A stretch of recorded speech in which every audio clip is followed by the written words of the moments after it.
This podcast was pre-recorded on August 20th, 2021. It is part 1 of 2 of our Vaccine Hesitancy series.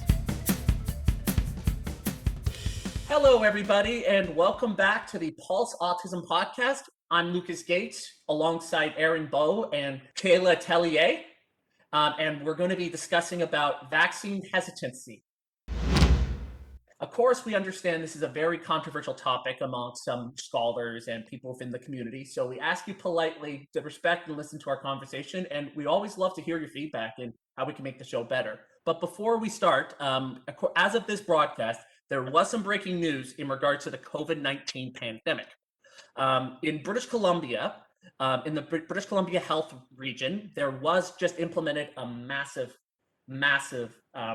information break that masks will be mandatory in all indoor places, indoor gatherings limited to one household, outdoor gatherings and indoor gatherings limited to 50 people, and they must have a COVID-19 safety plan, as well as no travel to or basically to the interior health region. So basically that area is a no-go. But going back to our topic, Aaron? Well, I think a part of your news is actually also tying into the wildfire situation that they have there.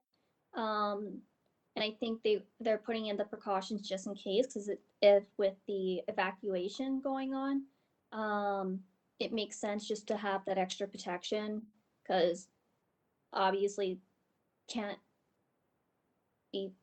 protect themselves completely because of all the stress and worries that they're going through.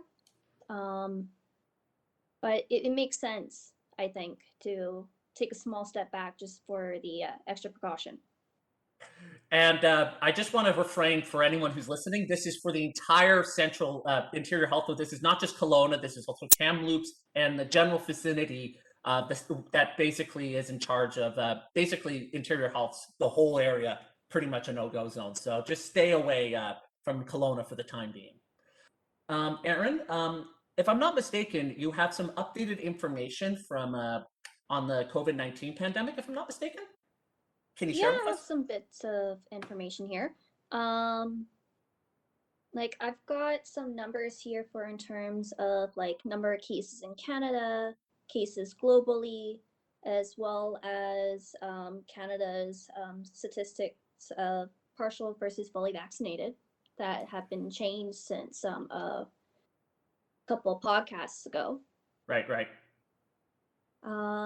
In terms of the cases in Canada, as of yesterday, August 19th, or as of this podcast, sorry. Right.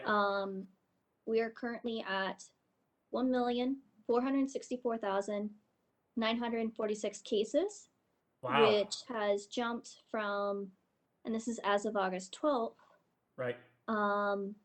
1,447,436 cases. That is a lot, I might add. But again, just want to stress to our listeners as well that that because we've been trying to find information about our community members when it comes to their aspect on the fully vaccinated, partially versus fully. Unfortunately, we have not been able to get that information. So we assumed everyone out there who has been wanting to get their shot has gotten their shot, and we want to thank those people for doing their civic duty. But going back to the topic at hand, which is something we are discussing about today, is again very controversial, if I might add, which is vaccine hesitancy. So before we get into that quickly, can I just bring up our current stats for the vaccination for people who might be interested right now? Yeah, sure. Shoot. Most of my information I get has been from Global News, and they tend to update their information once a day or so it's fairly current, I think. So the statistics that they have for the partial versus fully vaccinated are for ages 12 and up with at least one dose, has been fairly consistent at 82% right now. And as for fully vaccinated, it's now sitting at 74%, which has gone up. It's gone up 3% from about a week ago. That's actually not bad when you think about where we were a couple months ago. when we got the vaccination rollout. We're now at 75% across the country for roughly about 3 quarters. That's pretty good. So if people start continuing to get their COVID shots, we could be out of this sooner than later. So yeah, we have our other host Kayla with us. So let's discuss about our fears and stuff, when it comes to the vaccine. But because I don't want to talk about myself and me being moderating this, I want to let our two other hosts talk about it. So since Kayla has just joined us, Kayla, were you hesitant about getting the vaccine at first? At first, I was definitely hesitant because, like, when it first came in, the information on it kept changing, and that made me a little bit nervous. But once I did some of my own research and talked to some other people and got more information on what was going on with them, it really helped me feel more confident about it. And now that I have it, I definitely feel more comfortable going out more places, which is nice because I don't feel like I have to be locked in the house all the time. True, true.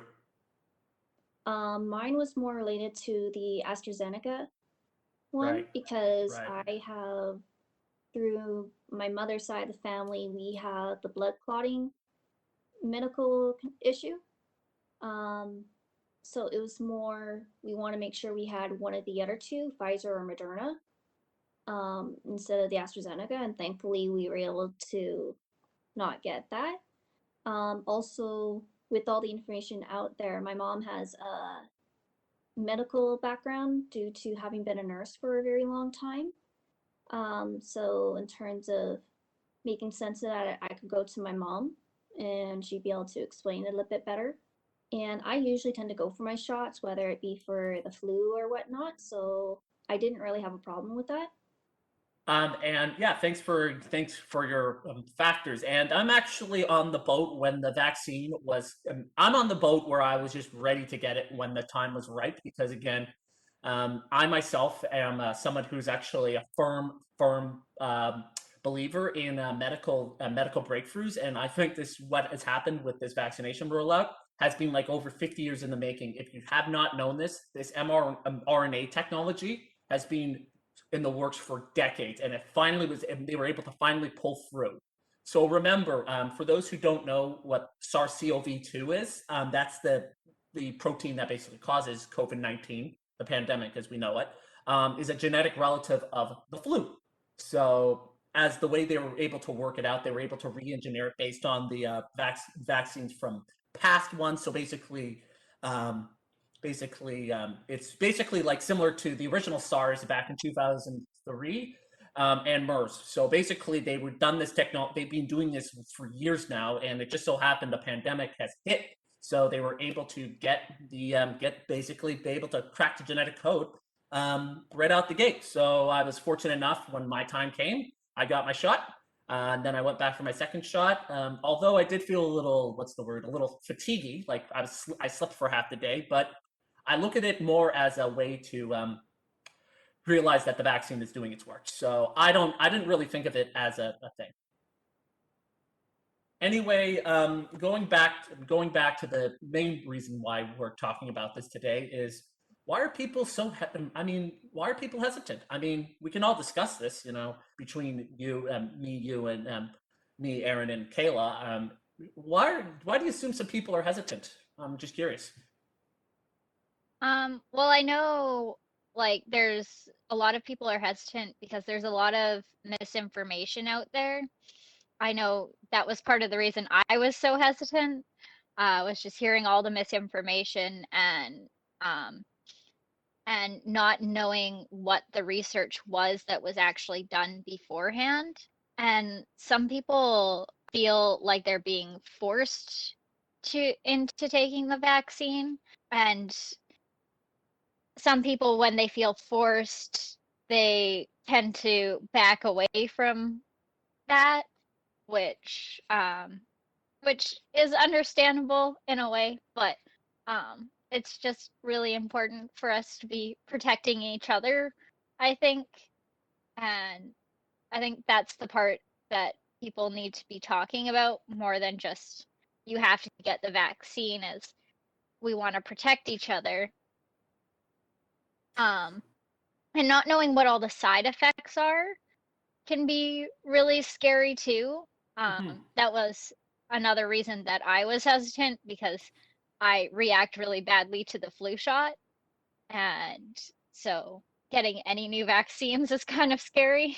And like there's such a wide range that people are like, well, I don't know what's going to happen to me. Well, I agree what you're saying, Kayla, and that's a beautiful point you brought up there. Again, I have my own set of opinions, and everyone has their own opinions. That's why we're all discussing this, is sort of as an understanding to understand that perception. That was part 1 of 2 in our vaccine hesitancy series. Stay tuned for our next episode.